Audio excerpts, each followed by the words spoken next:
തൃശൂർ പൂരം ചടങ്ങ് മാത്രമാക്കേണ്ടി വരുമെന്ന് തിരുവമ്പാടി പാറമേക്കാവ് ദേവസ്വം അംഗങ്ങളുടെ യോഗത്തിൽ പ്രമേയം. കൊച്ചിൻ ദേവസ്വം ബോർഡ് എക്സിബിഷൻ ഗ്രൗണ്ടിന്റെ വാടക 45 ലക്ഷം രൂപയിൽ നിന്ന് 2.25 കോടി രൂപയായി വർദ്ധിപ്പിച്ചതാണ് പ്രതിസന്ധിക്ക് കാരണം. പിന്നീട് 23-ത്തെ എക്സിബിഷന്റെ ഗ്രൗണ്ട് റെന്റായിട്ട് ആവശ്യപ്പെട്ടിട്ടുള്ളത് 2.20 കോടി രൂപയാണ്. ഏതാണ്ട് 1.80 കോടി രൂപ കൂടുതൽ. അത് കൊടുക്കാനുള്ള പൈസ എക്സിബിഷൻ കമ്മിറ്റിക്കില്ല.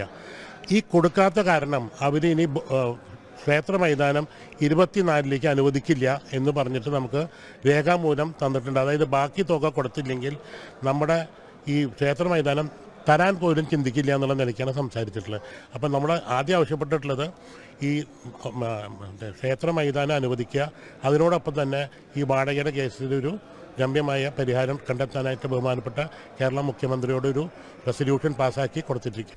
എക്സിബിഷനിലെ വരുമാനം കൊണ്ടാണ് പൂരം നടത്തുന്നത്. മുഖ്യമന്ത്രി വിഷയത്തിൽ അടിയന്തരമായി ഇടപെടണമെന്നും ദേവസ്വം അംഗങ്ങൾ ആവശ്യപ്പെട്ടു.